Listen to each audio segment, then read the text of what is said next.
And hello, everyone, and welcome back to Cyrus Webb Presents. I'm your host, Cyrus Webb. Glad you all could join us once again. Those who are tuning in on Facebook, on YouTube, LinkedIn, as well as on Twitter, we're glad you all could be with us. My guest today really needs no introduction, but I'll introduce her anyway. Dr. Teresa A. Smith is joining us again today. You guys know her affectionately as Dr. Taz. She's the author of the latest book called Transformation. You all can see it there. But she has a whole lot of stuff going on, not just a book. She has her own show we're going to be talking to her about, as well as a lot of other great projects. If you guys are not following Dr. Taz, especially those joining us on Twitter, we have her actually linked up above, so you guys can be able to go ahead and follow her from this broadcast. Also, we'll let you guys know where to find her on YouTube as well. But Taz, welcome back to the program. Thank you, Cyrus, for having me. So, Taz, a lot for us to talk about because a lot of people, including myself, got to know you because of a book called Stronger. Now you have the latest book, Transformation. You love your one words. Uh, Yes. keeping it simple. I love it. So, I want to talk about how we got from Stronger to Transformation. What was it like for you, Taz, with this newest book to share with the world really what you have gotten to know, and that is that the transformation continues. Yes, Cyrus, again, thank you for having me. And that one word, stronger. I'm stronger now. I'm hearing Rocky theme in my head because I love Sylvester Stallone. I'm Right. getting stronger now. Well, Stronger, for those who don't know, it's really sort of a biography of my life and some of the challenges that I had growing up as a little girl, being sexually abused, losing my sight, seeing my uncle killed by the police, and just showing that evolution of how I managed to deal with those things and come out on the other side stronger. Yeah. Okay. But being stronger is just not enough because I realized life is about living. So you don't stay in one place. So ultimately, transformation sort of evolved because I was journaling. And as I started to journal, I realized that I really was pouring out my soul, that inner part of you that cries out for something. And as I started to cry out, I began to apply some of the lessons that were surfacing to the coming to the surface. And so that's really how transformation kind of evolved from stronger to, okay, it's not over now. So what are you going to do? Yeah. So I want to talk about what Taz knows now that maybe she did not know as well with Stronger, Taz. Because I was thinking about this when I was prepping for today's show. Because, a lot of times we've all heard the saying, you don't know what you don't know. When you wrote Stronger, did you see that as the end? Or did you know at the time when you even wrote that book, that first book, that this was going to be a process? Cyrus, I thought it was the end. uh, Folks who know me, they know I love music. Is this the end? And that's not the way that the lyric goes. But I thought it was the end. And because I knew that I always wanted to write my story and I wanted to share my story. So once I did that, I thought that was it. But what I found is I didn't know anything. And it's amazing how when you put pencil to paper or fingers to iPad or phones and you write information down, when you go back and you review the information, that's when you begin to get your real breakthrough. Mm-hmm. And once I did that, I realized, oh, you put some systems in place that served you well when you were in your becoming stage, becoming stronger. If that makes any sense to the audience, I Yeah. was becoming stronger. So I put systems in place that served me very well. But once I got stronger, because I'm rocking now, I'm running up those steps, I'm stronger now. I got my hands up in the air. Once I became stronger, I realized that some of those systems didn't serve me the way that I once thought they did. And that's when the transformation, the real transformation begins to occur because we've all done that. We've got coping mechanisms that we've put in place that have helped us to survive whatever it is we're dealing with. But after we've gotten to the other side, it's like, oh, does that still work for me? And I found out that some of my coping mechanisms, they don't work for me anymore. Yeah. Yeah. David, hello to you on the Facebook side. David says something interesting, Taz, and I think it kind of relates to what you were saying about Mhm. the different things. Sometimes when you write, the muse takes over. That's when you really writing. And I think interesting. I think we all kind of have our themes. I know I have a lot of mine. For myself, as I'm kind of thinking about life or thinking about experiences. And the reason why I wanted to ask you that question about it being the end or the continuation, Todd, is because I think a lot of times people feel like when they've achieved something, whether it's a Mhm. degree or Yes. promotion, that's it. They've Mhm. reached the thing, right? Mhm. But I think as you kind of go through life, you realize, just like when you have celebrated another year, Mhm. that life is still going on. Yes. So, was it an easy thing for you to realize that even with all you had learned, that you were still a student? It is hard, Cyrus, because I'll tell you, I'm back. This is going to sound really strange to some folks, but some people will get it quickly. When I completed my dissertation in 2012, I could not read for about 2 years, 2.5 years. I couldn't read anything. I just couldn't. And I'm a voracious reader. I've always been. And so where I am right now is I can't read anymore. And I Mm, think what it is I'm on overload as far as the processing, the analyzing, trying to put the pieces together, because that's right. basically what you do when you write a dissertation. It's writing a book, basically. But you're using research, you're using your research and your study, and then you're using your lit review and all of that to carve out really a story and what can still occur, what additional research may need to take place. Well, that's sort of where I am right now because I'm transforming. And it's like, even though I know I should pick up something and I pick it up, I can read 1 or 2 pages and then I can't read anymore. And Mm, so for me, I'm on overload. So when you talk about is it difficult? It's difficult. The process is difficult because you really are working. It may look like you're not doing anything, but you're really trying to figure out what is the next picture going to look like, and am I prepared for what that picture brings into my life? yeah, yeah. Such an interesting point and such a great thing, I think, for all of us to realize because I think a lot of times people feel like ties when they haven't gotten it, Mhm. that they have failed. Yes. But I think what you have shown, and I think transformation's proof of, is that you're realizing you haven't gotten it is part of the process. Part of the process. That should keep life exciting for you. I want to get Mhm. more into that. I want to say for those who are just tuning in, you're watching Cyrus Webb Presents. I'm here with Dr. Teresa A. Smith or Dr. Taz. We're talking with her not only about her book, Transformation, you guys can see it there with Let's Glare, but also the journey to where she is today. So, Taz, I want to talk about something you and I discussed recently on the radio side on Conversations Live, and that is about how we got here. Here we Mhm. are now halfway through 2022. You've had a lot going on. You've been having these great conversations around the book. What has that been like for you, Taj? Because people love you, they respect you, they celebrate you. What has it been like for you to share with people that you know what? I still don't have it all figured out.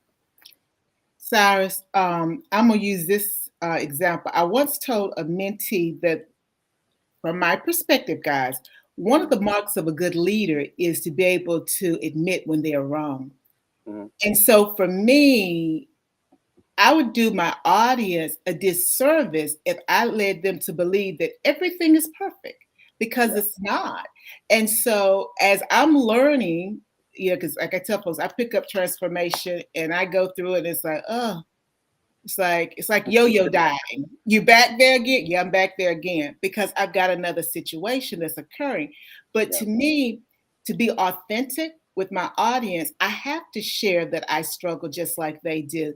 As you Mm-hmm. know, I came on live, I guess it was last month now, May. I came on, I was struggling with something, and I just popped up one evening and talked a little bit about it. Well, I wanted folks to understand that, hey, she struggles just like I do from day to day. I had things that were weighing me down.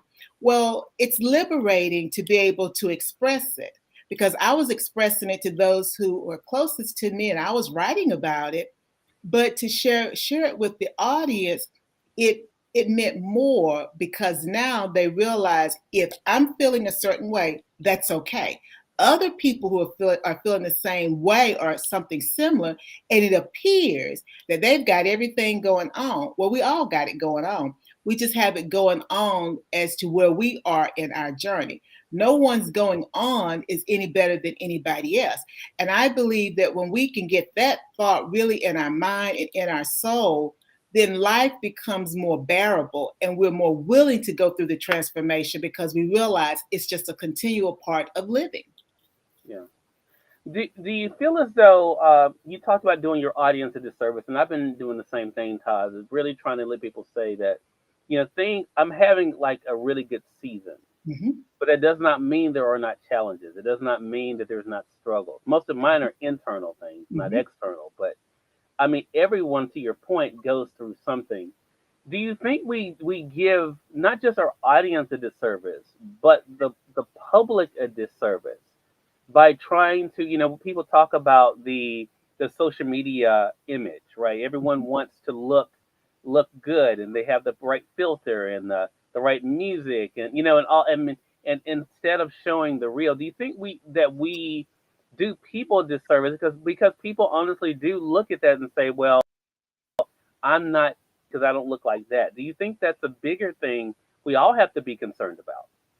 Oh, absolutely, Cyrus. You'll see me pop on with no lashes because most of the time you never saw me with the lashes on.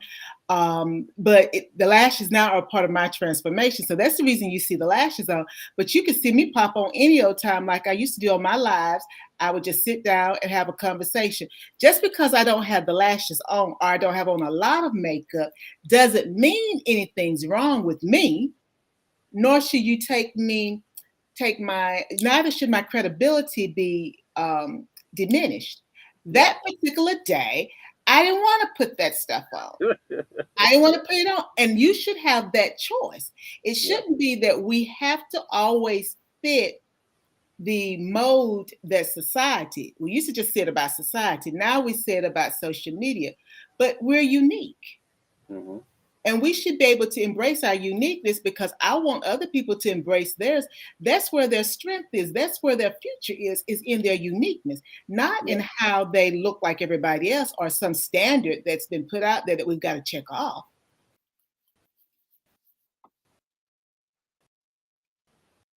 Mm.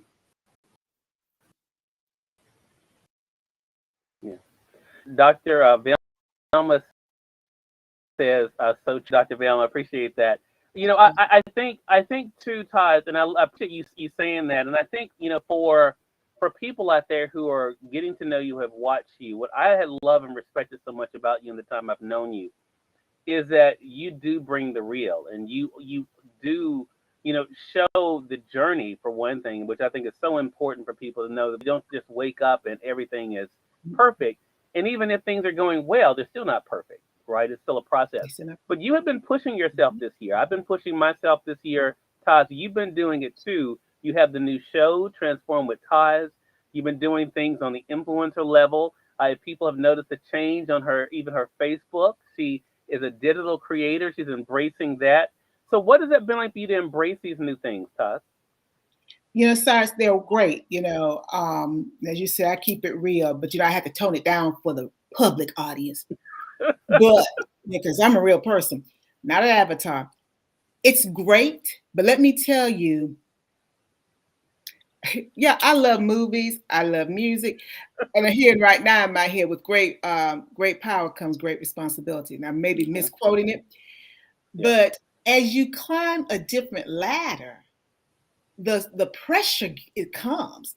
And so what it reminds me is that you have to adjust your system. You have to adjust how you do things in life. So for me, I have really had to go back and say, okay, how do you take care of Taz? Because you're not getting enough this, you're not getting enough that. You can't keep up with the pace. It's great. I love my show. I've been wanting my show for a long time. We got my show. I'm so excited. I love Hmm. cooking live. Some of you know I had an injury, and that's the reason I haven't been live. Um, because I'm my own sous chef. So when you say, well, I don't understand. I cook everything from scratch. And so now I've progressed. I try to cook one dish ahead of time, even if Okay. I popped it in the oven right before I go live, so that, particularly if something has to bake, so that you see the end results and then I can taste it online. Well, I'm Right. my own sous chef. So that's a lot of time on my feet. And so then I get on and then I have to do the live and I'm demonstrating everything. Well, once I had my injury, I had to be, once the doctor said rice too, it kind of got my attention then. Rest, ice, compress, elevate.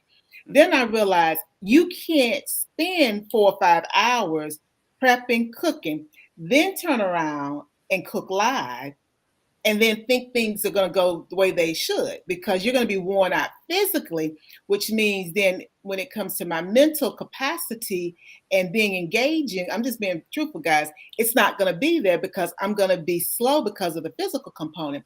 Right. But what that says is an example of as you gain something, you have to step back and figure out how you're going to keep it. It's like dating somebody. You did all this stuff to get him. Now, what you going to do to keep it? You got to do the same stuff to keep the person that you're now dating, whether it's male, female, whomever. You got to do the same thing. And so this year has been wonderful. But what I've had to do now is almost go back in the cocoon and Mm, figure out how do I wrap myself up in well-being so that I can do this level effectively. mm. I've been sharing with people. I may have shared it with you too, Taz. I interviewed someone on the show this year that said something so simple, so profound, which is why I love interviewing people. And her name is Tiffany, and I think I may have told you the story Mhm. about from Top Chef, Yep. who also won this year on the Food Channel uh, a couple hundred Mhm. thousand dollars plus this award. And I asked her what the biggest lesson of her journey has been, and she said to me that you can have everything, but not Mhm. all at once. Yes. And that seems so simple, but that just really stuck with me because Mhm. I think we as human beings we try, which is why we find ourselves loading our plates up sometimes, right, with Mhm. all Yep. this stuff, and we can't eat it all, we can't Mhm. have it all, we want it all, but we can't have it all at one time. And when she said that, that's what I thought about. So many times we overload our plate, and Yes. that old saying is, our eyes are bigger than our belly, Mhm. and we think we can handle it, right? But then we get to a place where we realize, okay, this is too much. Yep. If I try to do this, if I try to eat all this, I'm going to be sick, and I'm Yes. not going to be able to enjoy it. And that is such a simple thing. So, what has that lesson been like for you in your world, Todd, to realize you can have being an author, you can be a motivational speaker, you can be an influencer, you can do all those things, but maybe not all at the same time. Cyrus, it's been sort of sobering. I am a planner. I just have always been a planner, and Hmm. I'm so transparent, guys. Because of all the things that you just said, Cyrus, I've had to go back to basic. And basic for me is I've outgrown because I got so many sheets of paper around with this and do this and that. So I just had to go back to real basic. I got the chart paper up now. Okay. And I put the chart paper up and I asked myself several different questions. And what I've done is I've started answering the questions. But what it did for me was it allowed me to see what I needed to focus on Mm. because I couldn't see it on my sheets of paper because I was writing down the things that I needed to do. But what I was trying to do was figure out what do I really need to focus on. And there were some things that I needed to focus on that this has been the aha for me over the last 24 hours or 48 hours that I needed to focus on. Well, I knew that, I'm like Tiffany now, I knew that 7, 8 years ago Hmm. and had started preparing for it, Cyrus. Well, but once it came back as this is what you need to do right now, I started pulling out my book, Cyrus, because like I said, I'm a planner. I had what I needed, but because my mind was, I had the buffet plate in front of me, Hmm. I couldn't see what I needed to start eating. And so, like I said, it's an exercise that I do. There are many ways that you can get to that. But for me, I had to move away from little pieces of paper, even though they're 8.5 by 11, Hmm. because I needed to see it in a different format so that I knew what to focus on so that I could be effective at this point in my life. And I think that that is so important because I think it goes back to what Tiffany was saying. You can have it all, but you can't have it all at the same time or at one time. You Yeah. know, it's a process and eventually you'll have it all, but you have to Yeah. go through the steps. Right. And it's such a great analogy. And again, that's why I love talking to people smarter than me, because when she said it, Taz, it kind of goes to the whole thing about, even to keep the food analogy going, you Mhm. can still make a happy plate, Yes. but you may not be able to do it all at one time. Mhm.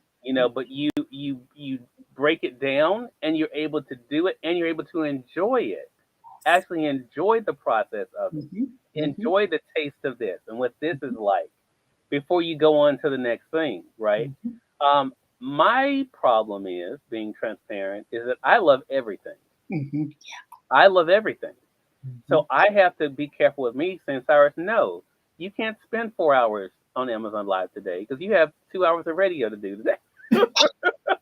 No, you can't stay on the radio all day. You have illustrations to get done for a project, Yes.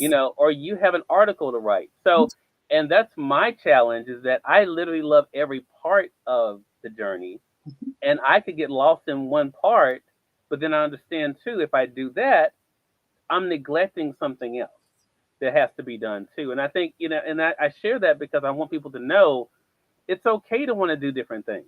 Taz Yes. and I both do different things, Mhm. but understanding that it is a process of, you can have it all, but not all at the same time. Because, and I think what the other part that the Tiffany was making is, for one, you're not going to be good at everything. If you're No. trying to do everything, you're not going to be the No. best at all of it. You can't No. be. No. And you also can't appreciate it either. You can't appreciate each part of what you're doing if you're not giving it your best at that time. So for you, is that also part of the challenge, Taj, that you love it all? You love the writing, you love the speaking. We've seen you.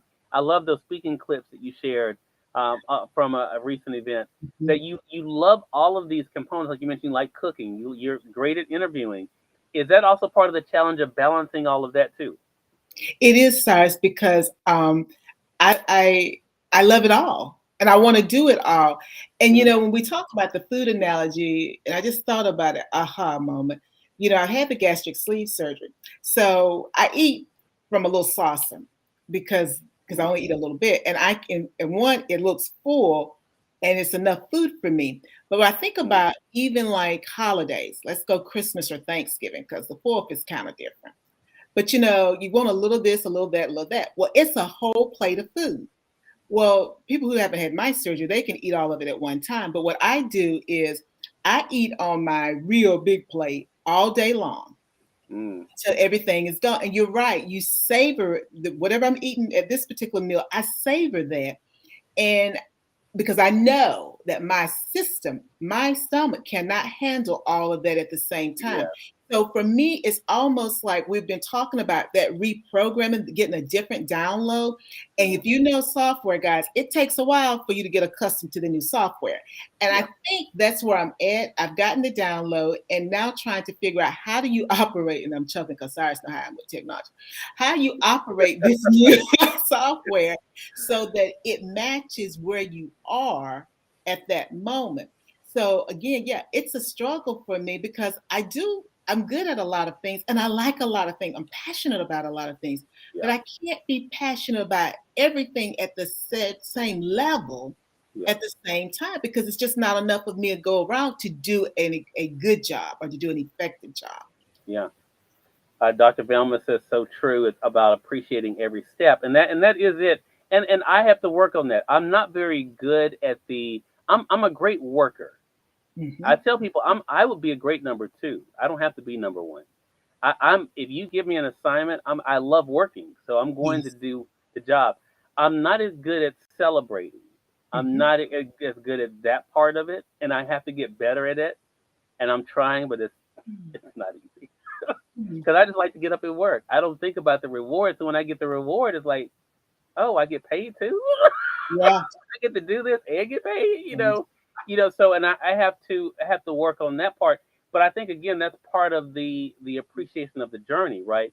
So Mhm. Todd, so talk to us then about the what's next. Because for those who have not read Transformation, you begin it by saying, change is challenging. That's the very first message of the book. For our audience out there that may be looking at where they are now, halfway through the year that's been 2022, and saying, you know what, this is not where I thought I'd be in January. I Mhm. thought I would be a lot further.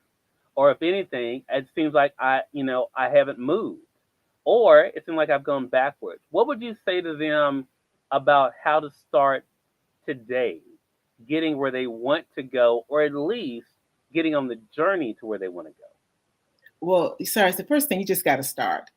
Change is going to be challenging. But I think the other thing that you need to realize is the process refines you for the journey's end. Because you see, we have so many journeys happening, but it refines you for the end point for that particular journey. And if we go from A to Z, we haven't gone through the process. So when you get to Z, you don't know how to handle Z.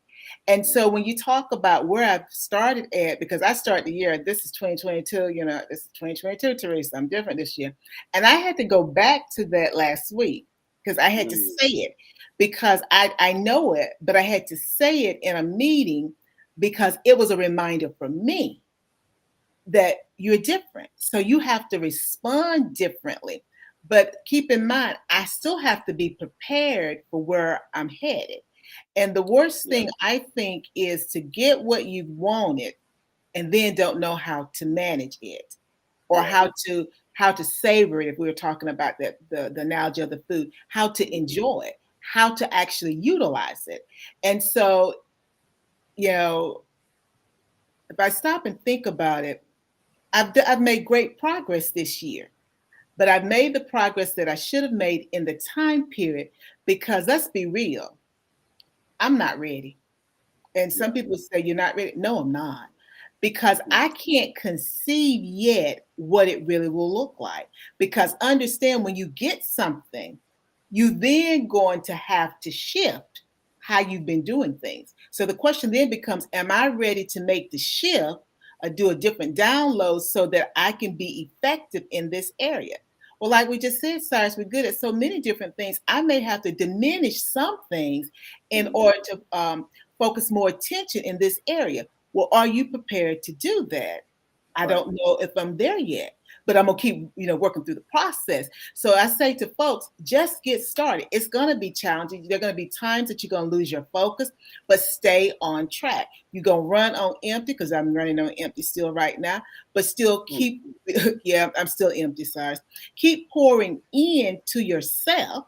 Realize you're empty, but still keep pouring in so that you can keep focused on the journey. Because sometimes running on empty may be to slow you down so that you can pour in, but it may be a way also, depending upon what it is, of deterring you from that path. You know what mhm, I'm saying? But you're yeah, closer to your goal, but you just so depleted, you don't know how to, refill yourself so that you can continue. So regardless of what you're feeling or experiencing, pay attention to it, analyze it, determine what's really happening. mm, love that. Tyler, I'm going to go widescreen on you because I want them to see that beautiful backdrop as we wrap up here. I think, for this conversation, as we're talking, I think the big takeaway from me is twofold. One, to celebrate how you got here, Mhm. but two, realize the work continues. Yes. And I think whatever that means for you, again, because it's personal. This whole thing about life is it's personal. None of us have the same path. None of us has the same amount of time. So Todd, I want you to speak directly to the audience here. What advice would you give them about starting today? You have a goal. You have something that's been burning inside you for quite some time. Start today. Take a step. It doesn't matter what that step looks like. This is your goal. This is your journey. It's up to you to carve out your path. Don't allow anyone to diminish the progress or the step that you make. Understand detractors are always out there. People are going to throw shade, but it's up to you to determine who you want to go with you on your journey.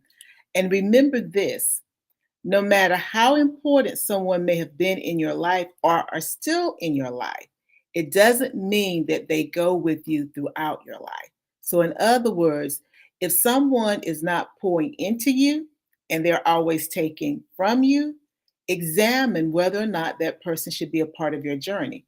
You need cheerleaders. So, you find those individuals that are going to cheer you on, but you want individuals who are going to be honest with you also so that you're continually growing. But the thing that you have to do is just start. Change is going to be challenging. Sometimes you're not going to know how to proceed. The thing is, just start and continue to move forward. Love that, Todd. Again, everyone, Dr. Teresa A. Smith has been our guest, always delivering. Always a great conversation with you, Todd. Never know where it's going to go, and that's the fun Mhm. part because that's the thing. I mean, there's so much that we can cover, even in just discussing transformation. We can talk about the book, but you're living it right now. And Yeah. so it's great to be able to see that. How can our audience stay connected with you, Todd? The best way to find me is on Instagram, Dr. Teresa Smith. I've got my bio there, and that will take you to my YouTube channel, which is just, if you search for it, it's just Dr. DRTAS. You can find that, and you'll find my cooking segments, and you'll find my our seminar. I say seminar, but it really was a seminar. Our 10 weeks plus seminar on transformation, as well as my podcast there also. All right, Teresa, always a pleasure, and looking forward to our next chat together. Thank you so much, Cyrus. All right, and we thank you all for tuning in to another great segment of Cyrus Webb Presents. Until next time, you all make it a great one. We'll talk to you soon. Take care. Bye now.